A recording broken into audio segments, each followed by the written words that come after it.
Welcome back on this glorious and amazing day, and we'll dive straight into it. The fundamental aspect to clarify the confusion of love is very simple. Love can mean two things. It could be a noun, which is a feeling. It's a feeling that I have. I have the feeling of love. So I love food, so I eat the food because I love the feeling of food. That doesn't mean I care for the food. On the contrary, I'm gonna go hunting to kill. I will go hunting to kill. Wait, I thought you love deer meat. That's why I'm killing it. And if you believe it or not, as you see in the series, that sometimes when someone utters the words, I love you, it's almost as close that they're about to kill you. Not physically, figuratively, emotionally, mentally. The other aspect of love is it's a verb. So if I decide to help someone, that's an action that is expressing love to help a person when obviously the person asks me. Because if they don't ask me, then I don't even know what it's called. I'm not gonna even go there right now because I know I might end up recording another 5 videos I didn't want to record. So the bottom line is, when someone says I love you, there's a fork now with 2 roads. We simply do not know what it means. If someone tells me that they love me, I have zero feelings or excitement, because it might mean they're gonna drain me and kill me, or they're going to give me. Sadly, as we're gonna see through this series and through other series that I've recorded, in most cases, it's very unhealthy. Maybe they won't totally drain me, but it's gonna be very, very close. And that answers the question. So when someone even buys me gifts, when someone is even nice to me, I still don't know. But isn't that a verb? Like they went out of their way, they got me a gift. Well, that's what happened to so many of you when you dated and at the early stages of marriage. What happened? People never change their love. They never change. You tell me that they change, but through every single session for the last 30 years doing this, it always ends up the exact same story. I've never heard of, not only from my clients, I've never read a story that this guy was okay and suddenly something happened. In a very rare case, someone was in a car accident and they got a brain injury. That's a very different story. A lot of people will claim that the person changed. So the bottom line is, when someone says, I love you, even though they're doing all the right things, we still don't know. And let me just finish up with a very, very simple analogy. I'm a fish right now. I know I look like a person, but let's pretend I'm a fish and I'm swimming around the water and I'm hungry. And it's about 5 feet away. Look what I notice. I notice a worm. I notice a worm.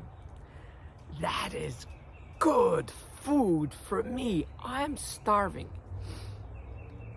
And it seems like there's actually a nice person, because I could see right about 3 feet above the dock. The worm is about 1 foot in the water, 2 feet above that.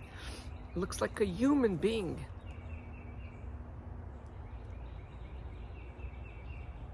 It seems like that human being wants to feed me. How romantic, how beautiful. I'm cautious because I don't feel comfortable around humans. They might kill me. They might take me out of the water. I get closer and closer, and as a fish, I have a plan. I have a plan. Since I see a human that I'm not comfortable with, I don't know what they're gonna do. I'm just a little fish trying to get some food. I got a good trick. I'm quick.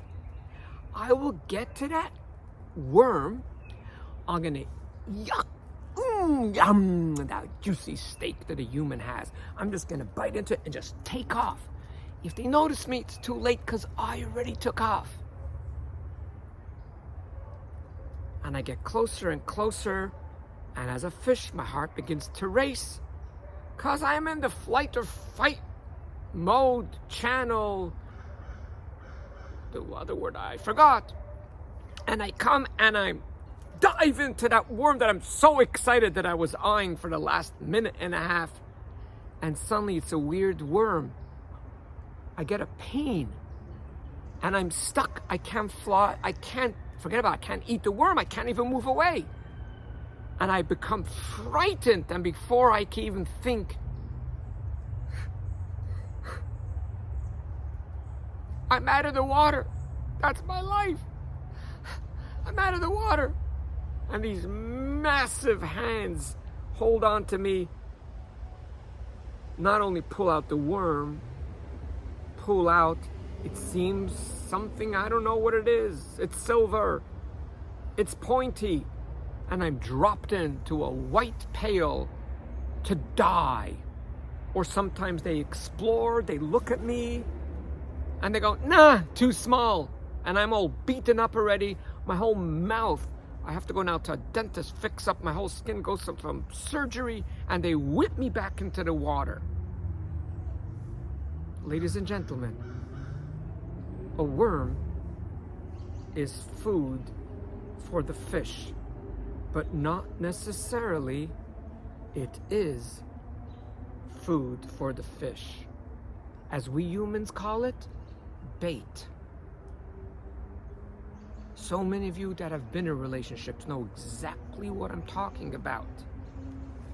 You could have months and years of bait being served. Usually the bait season is over once the marriage and the commitment is done. And now the person still continues to say, I love you, but it was always a noun. It was never a verb. And all those beautiful stuff was worms. It was gifts. It was kindness. It was the surprise parties, you name it. But just like fish go through the same trap, us humans too go through the same trap. So the question I hear from two groups right now, from the individuals that never got serious about relationships, and from the vast majority of you that listen that are already in relationships, what do we do from now? How do I get into a proper relationship? Or now that I'm in this relationship, what do I do? We're going to address both crowds next week. Please God. But till then, always do remember that regardless what you feel, the reality is that you are way greater than you think you are. You deserve good, you deserve harmony, you deserve love, you deserve more than you could ever imagine. And if you disagree with me, it's only because that's a program that you have inherited as a child, that sadly even you left home for so many years ago. You think you're away from your parents, but your parents' program resides within your brain 24 hours 7, and it's sort of evolved and now it became your program. Oh, and if you see what I'm saying, you do deserve the best. And please treat yourself the best. See you next week.